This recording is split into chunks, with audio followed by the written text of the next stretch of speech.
Hello મિત્રો, નમસ્કાર. નવું શીખો ચેનલમાં તમારું સ્વાગત છે મિત્રો.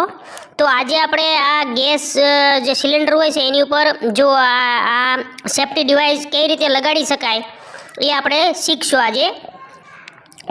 તો મિત્રો, આ ગેસના બાટલા ઉપર સેફ્ટી ડિવાઇસ લગાડવાથી ઘણા ફાયદા થાય છે. જો ગેસ કેટલો છે એટલે કે ગેસના લેવલ બતાવે છે. જો લીલું અને લાલ કલર છે તો આપણને ખબર પડે કે ગેસ ક્યારે પૂરો થવાનો છે, બરાબર. તો આ સેફ્ટી ડિવાઇસ ઘણું ઉપયોગી છે. ઘણીવાર ઉંદરડા જો આ પાઇપ કાપી નાખ્યો હોય તો પણ આ ઉપયોગી છે. તો આ સેફ્ટી ડિવાઇસ ઓટોમેટિક ગેસ બંધ કરી દેશે. તો સેફ્ટી ડિવાઇસ કઈ રીતે લગાડશું એ આપણે શીખીએ. તો આ રેગ્યુલેટર છે તો એને સૌપ્રથમ બંધ કરી દેવાનું છે, બરાબર. રેગ્યુલેટર બંધ કર્યું આપણે અને આ રીતે દબાવીને રેગ્યુલેટર બહાર કાઢી લઈશું.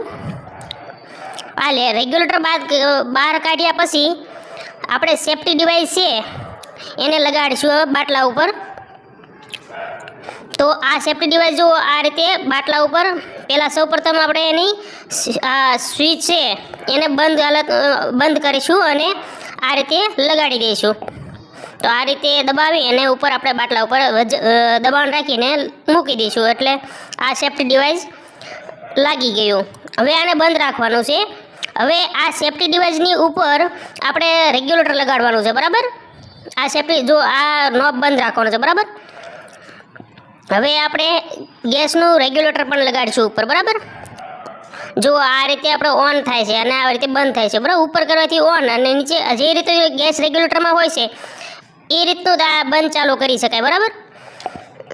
તો મિત્રો, ક્યારેક આપણે ઘરે લીક સ્ટોવ છે એટલે કે ગેસનો ચૂલો એ લીક થતો ઉંદરે દ્વારા જો આ નોઝર કાપી નાખ્યું હોય તો ચિંતાની કોઈ તકલીફ નથી. એટલે કે આપણે સેફ્ટી ડિવાઇસ તરત ગેસ બંધ કરી દે છે, બરાબર.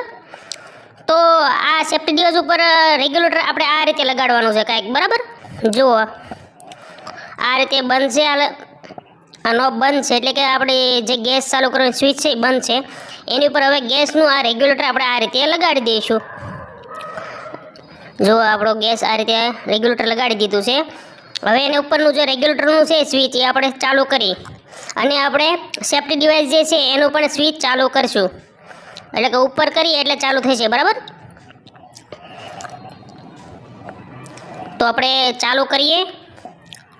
ઉપર ચાલુ છે, બરાબર, આ રીતે. અને નીચે આપણે આ રીતે ચાલુ કરીશું અને જે આપણે કાંટો બતાવે છે એટલે કે આ જે એની ઉપર આપણે દબાવવાનું છે. જો આ રીતે દબાવ્યું એટલે જુઓ એની સુઈ એટલે કે એનો કાંટો છે એ લીલા ઉપર જતો રહ્યો, જુઓ. એટલે આ ગેસ કેટલો છે એ બતાવે છે, આપણું લેવલ બતાવ્યું, જુઓ અહીંયા. તો ગેસનું આપણને લેવલ જોવા મળી ગયું, બરાબર. તો આપણે બંધ કરીને ફરીવાર તમને દેખાડો. જો કાંટો લાલમાં જતો રહ્યો એટલે બંધ થઈ ગયો. હવે ચાલુ કરીને ફરીવાર આપણે એકવાર બટન દબાવશું આને કાંટા ઉપરનું, કાંટાને દબાવવાનું છે, બરાબર. જો આ રીતે દબાવશું એટલે તરત ગેસ ચાલુ થઈ જાય છે, બરાબર. એટલે નોઝરમાં જતો રહે છે ગેસ, બરાબર. જો આ દબાણ આવી ગયું એટલે કે ગેસનો કાંટો આપણને બતાવી રહ્યો છે કે ગેસ આમાં કેટલો છે, બરાબર. જો લીલાની ઉપર જ છે અત્યારે આ કાંટો. આ રીતે ચાલુ. હવે આપણે ગેસ પણ ચાલુ કરી બતાવું તમને. જો ગેસ આવી રહ્યો છે, બરાબર. બંધ કરી દઈશું. તો હવે તમને પાછું એકવાર બંધ કરીને ચાલુ કરી દેખાડીશ, બરાબર. આ રીતે બંધ કર્યું, જો કાંટો નીચે જઈ રહ્યો. ઘણીવાર મિત્રો આપણી સેફ્ટી માટે આ ખૂબ ઉપયોગી છે, બરાબર છે. થેન્ક યુ દોસ્તો.